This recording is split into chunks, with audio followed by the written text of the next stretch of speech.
So when you manage revisions and versions of data and files, and you need to manage the change between those revisions, you start to think about change management. For a single data item, it's relatively simple. You just bump the rev and that's it. But it starts to get complicated when the scenario gets into structures. So when you have BOM structures, part document relationships, part CAT relationships, and even if you go to part requirements relationships, for example, then getting your change managed well is really complicated. So that's when you start to think about change management. The philosophy of errors is to actually pick your change management process based on a scenario. So we have a couple of scenarios inside our system. And first of all, of course, you can have a rudimentary change management where you only use revisions and life cycles. So it's a life cycle only or a state management type of change management. The disadvantage there is that you have to do it manually. You have to do revisions manually. You have to promote life cycle manually. And then you have where you step into the actual change management processes like CM2 or the express change process, etc., or even customized change process, where you actually go from a request type to an execution, where planning is in there and analysis, and you also do the change implementation. And we'll see more about that later on. So let's look at the out-of-the-box options you have. Of course, you have the manual revision and release. You just have to set this on your item type, like a part. If you want to have manual revision and manual release, you have to just set that. And then you have the three out-of-the-box process options. First is the CM2 change process. Then you have the express change process, where you have an impact matrix addition to that. And you have the simple change process. So different flavors of out-of-the-box processes. So how do we set these change process options? If you're an administrator within ARIS, you have an action where you choose the CM options, the change management options. And you get a small form in which you can select the change items you want to have. So like problem report, change request, etc. And you can even say where a particular item type should start from. So if you have a part, you can say that if there's a change, it should first start with a change request. You can then, from the grid left mouse key, you can say, okay, I want to add this to a change, and it will automatically add this to the change request. Let's first talk about the CM2 change process in ARIS. I think that's the most comprehensive one, and it explains a couple of aspects. So first of all, we have different types of objects. The first one is the problem report. The system is set up a way that everyone within ARIS can set up or raise a problem report, an issue. And from that, a special role, so-called Change Specialist 1, coordinates these problem reports and creates change requests from these.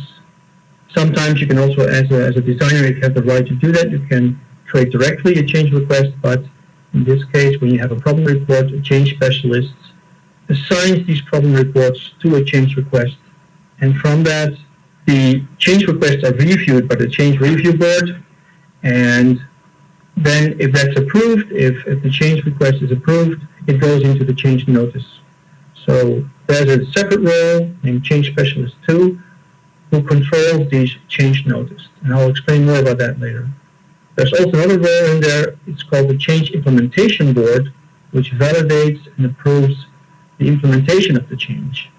So you see actually three phases of this change. The problem report, where it's a relatively simple form to just raise a problem. The change specialist 1 with the change request phase, where you actually validate the change. Is this a good change? Shall we do it? What's impacted, etc.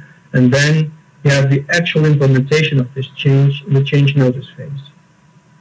For everybody who knows CM2, this is the actual closed-loop change process that CM2 is promoting.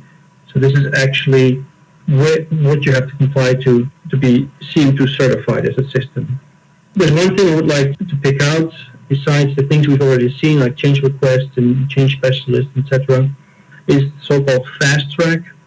So you have different paths through your workflow. One is a normal track, and then there's a fast track. And the actual fast track is something about 75 to 85% of your changes, typically in an organization. They are mostly basic, low-risk, small changes, and they should be going through the organization relatively quickly. And then you have the rest, so around 25% of more complex, medium risk, or even high risk changes. So in the fast track path, the change review board is not really doing a lot of work because the business decision or the decision to do a change is done by individuals. So either a small team or maybe one person that reviews it, and then the change is actually planned and implemented by these persons. For the more complex changes, you actually have this change review board, standing board of management representatives, or even top management if it's a really, really high risk change. And then there is also the change implementation board, which actually looks on this change if it's being implemented well.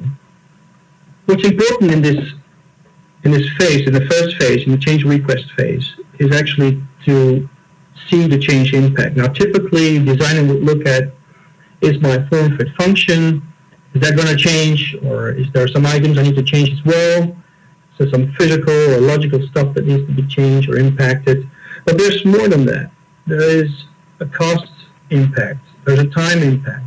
What do you do with the stuff that's on stock? Will you use it? Will you scrap it?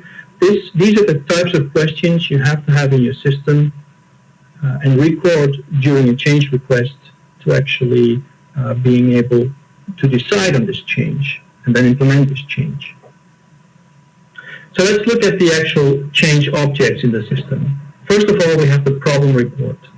So everyone can raise this problem report. And when I say everyone, of course, it is your permission settings that control this. So if you don't want to have anybody, or if you just want to have a group of people doing this, that's fine. You just set this in your permissions. But it's a relatively simple form, and it has a relatively simple workflow where the problem report gets reviewed by the change specialist 1, and it's then promoted to a pending PR, in fact, and then it's taken into the change request phase.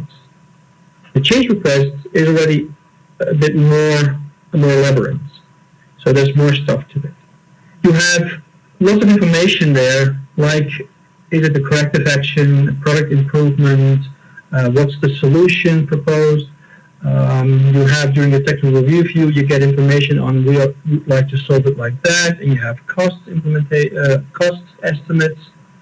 And then at the bottom in the tab affected items, you can actually see what is affected. So what part or what documents actually affected by this change. So that's analyzed during the workflow. So the business process has been modeled for the CM2 process, and you actually see that there's a couple of review phases. There's a different routing if you talk about the normal track or the fast track, and so it's a more elaborate way of going through this change.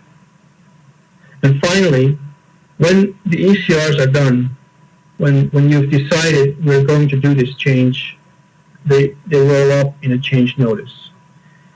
And we saw that you can have multiple change requests assigned to one change notice. So the actual decision on are you going to do this change and how are you going to implement this is split. So you have a way of planning your change.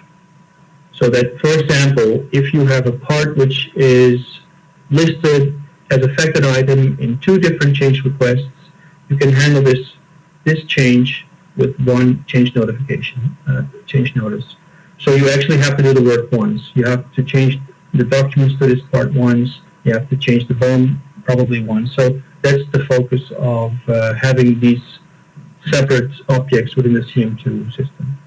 The workflow is less complicated. It's really focused on getting the ECN submit, do the planning, and actually then updating the documents, the BOM, the parts, etc., do a final audit, and then release the ECN. What's important here to understand is that all the items that are in the Affected Items tab are controlled by the workflow. So the workflow actually triggers the change actions you have defined in this Affected Items tab. So if you, for example, say, I have a part that needs to be revised, during the workflow, it will actually revise this part. And then you can work on the new revision. If you're done with your work, you just close your workflow task, and then after the review of the ECN and the release of the ECN, these parts, all the parts in the list and documents are being released automatically. So you don't have to do any manual revision or manual promotion. That's a very important functionality. So when do we actually choose the CM2 process? Well, obviously, if you are a CM2 certified company, when you already have this on paper or maybe in several other systems, this is something you should choose. And you really didn't have an end-to-end change process automation. So from a problem report through change requests, change analysis and planning until the implementation. It's really a closed-loop implementation. If you have bigger review boards, so if you have review boards that it needs to meet every now and then to discuss about important and high-risk changes, and where you also have a committee like the Change Implementation Board. It's particularly good in highly regulated industry like aerospace and defense, and also, of course, compliance environments. Now let's look to the second type of change we have in ARIS, the express change process. The express change process, we take a different approach. So we actually combine request and implementation into a single process. And it comes with a special so-called impact matrix, in which you can do the actual impact of this change. And it gives you control, more control even, on what you're going to do in this change. So you can say, I want to add stuff and modify. We'll see it in the next slide anyway. But you have more control on what you're going to do in this change. It has some kind of team focus, so you can set team access control on it, which is also very nice. So you can reduce the visibility of changes to a particular team, and you can have special roles from this team definition. So you're very flexible in defining what kind of roles in your team you have. And what's also very interesting is that the workflow is directly as a sign-off tab in your change. So you have a combination of change request, implementation, the affected items, impact, team, and also workflow in one form. So we see that in the next slide. There's a single form for this change. And you see the impact matrix, and on the right side, you see the right mouse click on a particular part, where you can actually see what you can do with that. So you can add a new part to this list, you can change a BOM, you can delete a BOM, you can supersede parts, etc., etc. That's really very powerful, and it will automatically do that when you go through the workflow. The workflow is also relatively simple. I mean, we didn't make it very large. It's just to really go from the planning status, the planning phase, to a review phase, and to the actual implementation until closure. That's what we wanted to address. As part of the express change process, we also have a so-called document change order. And it's for, of course, obviously for documents and CAT documents only. And it can handle the mass release and mass revisions of documents with also a review step. So it's a very slim, very smart, small form where you can actually put your affected documents on, and you are quickly done with your change. And it even helps you in tackling this manual promotion and manual revision tasks. It also has a very small workflow to it, so it's more about we start planning, we have the review, and we have the final closure. And during the closure, all the documents will be released. So when should we choose for the express process? Well, obviously, if you want to have one single form for change request and change implementation, then that's a good choice. If you require a very comprehensive and integrated impact analysis, so you actually, the impact matrix is very powerful in looking at the where used, so it goes up and it looks in what products is the component that needs to be changed, in what product is it actually built in, and then you can go up and say, okay, if this component needs to be changed, I also need to change the father, and maybe one level higher even. So you can see the actual impact of that change. If you have a screw you want to change, you can see this, that you have to probably change it into many different assemblies.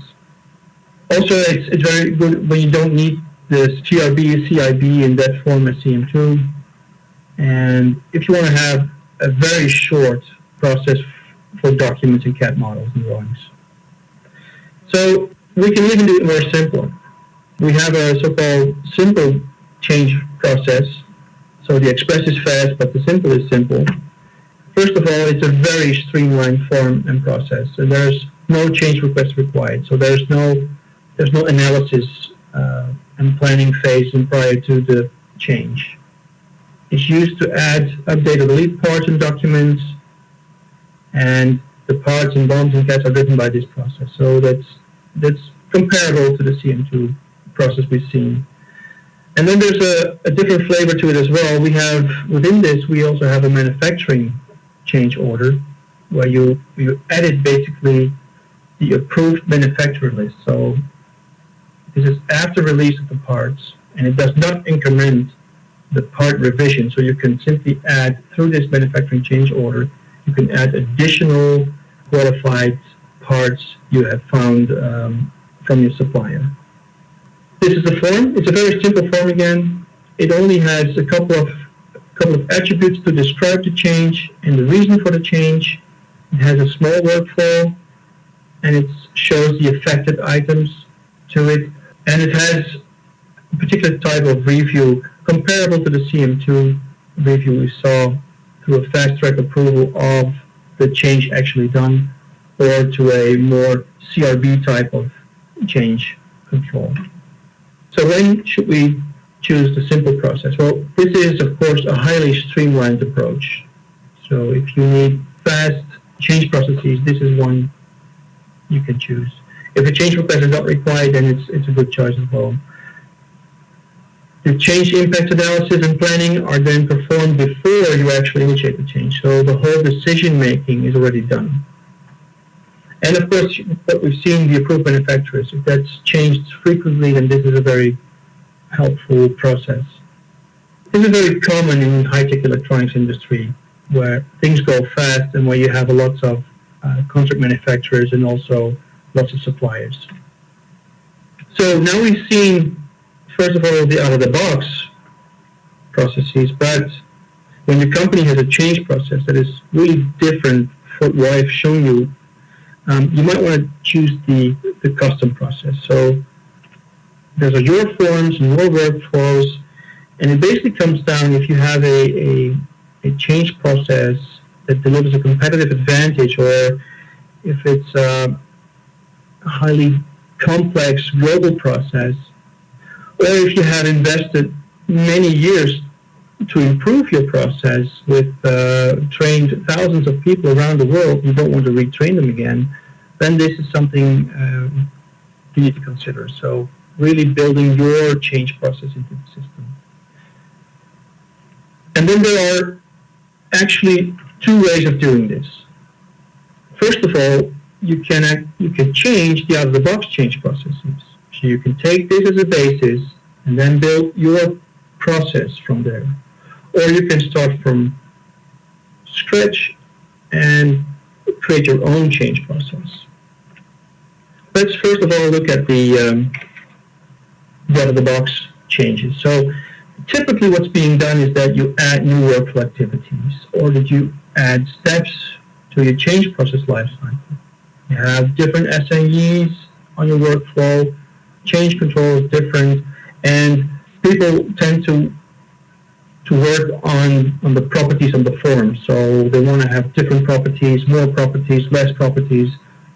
That's what you typically do, and that's with no programming. So it's really, if you know Aris Innovator, you just do this on the item type definition, on the configuration, on the form layout. So that's really why you do these kinds of things.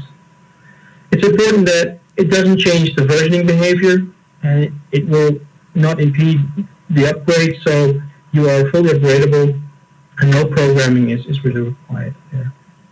If you don't want to use the out-of-the-box change processes, you build your own. And again, this is also building new item types, new forms, new life cycles, new workflows, and that's without the programming. That's simply configuration within our system. And if you have no dependencies with the out-of-the-box change processes, then you're 100% free to design your process. Now, I will see more about that later. If you want to use part of the out-of-the-box processes, so you have a kind of hybrid solution here, you actually want to look at your data model that you can work with the affected items concept, because that's a very powerful thing to copy in your own solution. Let's look at a couple of customer examples. I have 3 examples, one from the MedDev devices, one automotive and one electronics. And first of all, let's look at Spontec, which is a small medical device company, and they have 2 sites in Germany. They design and manufacture spine implants, so things that go into your, including instruments and appliances and software. And they're actually body invasive, so it's a very heavily controlled environment. So quality control is very important. I saw a couple of videos. Yeah, you have to get used to that, what you see. But it's heavily controlled, and what you see here is that they actually build, first of all, they build a main change management form, and then they have many sub-forms. And on these sub-forms, they also have sub-workflows spun off from a main workflow. So they need to collect lots of data before they can actually change something, even if it's a little thing. If it's already released, then it's a very difficult thing to do to change. And they actually control with a change order single items. So on a part, if it's a part affected, they spin off from the change plan, change orders for single items or action items on particular items. So, and each one of these is controlled by a sub-workflow. All these sub-workflows, they come back into the main workflow, of course, and before all these sub-workflows are not back, you cannot close the main workflow. Ergo, you cannot close the main change. So the things you have to do, you have to finish them. Let's look at the form. The form is in German, so it's a German company, and they also have the English user interface for partners, but they use the German form, and they are actually collecting lots of data to their change, and all of these tabs are controlled by the workflow, so they pop up as soon as you have reached a level of maturity for this change. So that people are not confused with all this amount of data, but they get the things they have to enter during the workflow on a face-to-face basis. Let's look at Lear. It's a different company. Lear is a global leader in automotive systems, and they are using ARIS in 35 sites in 15 countries, and they have around 2,500 users. A very large implementation, and they have about thousands of different automotive programs for different OEMs. And then they have changes being made across the programs and for different sites simultaneously. So they actually want to understand what the impact of a change is. So they want to understand the actual cost of this change, and if they can charge back this cost to the OEM. So their, let's say, change request phase is quite large. They need to understand what does this change impact. And they use actually part of the impact matrix for a so-called BOM impact overview. So they used parts of the standard system and created their BOM impact matrix, where they can see, okay, when I change this, I have to remove this or replace that or change the quantity, and they have defined their own actions again. to actually see what the impact of this change is. It's a very powerful solution. The third one is actually Xerox. And Xerox took a different route. So this is a Xerox color printer division. 50% of the global revenue comes from this division, and they have ARIS in 3 sites with 1,700 users over 2 countries. User size is approximately the same, but it's less globally. But they took actually another approach in which they designed one master workflow. So they have one big workflow, and they have the ability to skip particular steps. For example, if the change is only on the electronics, and they have verified that, then you would like to skip, or you need to skip, the mechanical and the software path. So they can actually run through this change, or the change workflow, very fast if certain criteria are being given. So that's the other way of looking at the change. And their focus was really time to market. Okay, I think I've gone through all of my different scenarios. I'd like to give back to Mark. Mark? Thank you, Patrick. So we've seen a variety of different change management options, both out of the box with the initial installation of ARIS, as well as custom processes that companies have put in place, taking advantage of the flexibility and the scalability of the ARIS solution. There's also additional options that ARIS partners have built, which I want to highlight here and give you an idea of other change process options in the marketplace. When you look at the solution from Minerva, a gold certified partner of ARIS, specialized change process and solution for the electronics industry, which is for small and mid-sized high-tech electronics companies, what you find is that they've taken a very straightforward approach that is optimized around change implementation for the high-tech electronics companies that are working with contract manufacturers, have a very straightforward and simple workflow and form that covers a wide range of different high-tech electronics change process scenarios. So it's optimized for really the different scenarios that high-tech companies go through on a day-to-day basis in the fast-moving world of contract manufacturing on electronics. And this solution and more information is available at the URL above, electronic-plm.com. Another option still is one called ARIS EPLM for SOLIDWORKS EPDM. This is offered by SOLIDWORKS resellers, and it really is PLM that's optimized for companies that run SOLIDWORKS and that use the Enterprise PDM CAD file manager from SOLIDWORKS. So ARIS EPLM is built on top of SOLIDWORKS EPDM and has a specialized change process that interacts and is integrated directly with EPDM, so it's seamless for SOLIDWORKS users and is optimized for their workflows. Similarly, there's sister product to this, which is the ARIS VPLM for Autodesk Vault. And this is PLM built on top of Autodesk Vault Professional for companies that utilize Inventor and AutoCAD with Autodesk Vault. And there's specialized change processes that interact directly with Autodesk Vault. So users of Inventor and AutoCAD have a highly optimized process for change management across the enterprise with Enterprise PLM, and it's integrated directly with Autodesk Vault. There are numerous other options out in the marketplace, and you can certainly contact us or go to our website to find out more.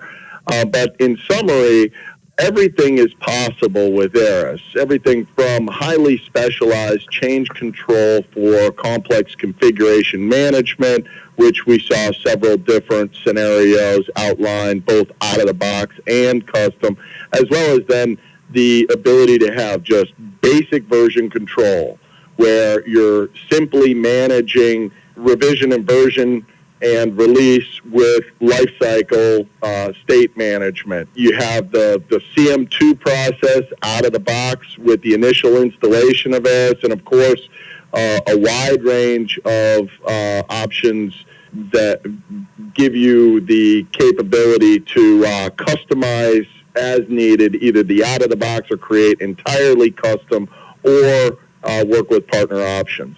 And to get started quickly, we recommend simply choosing one of the three out-of-the-box options that Patrick outlined, either CM2, Express, or Simple Change Process. And then it's easy for you to create your own change management process or customize the change processes to suit your specific proprietary practices with custom forms, life cycles, workflows, which support your competitive practices and can be extended across your global environment out to the extended enterprise, where you can include suppliers and supply chain partners as well as customers as needed.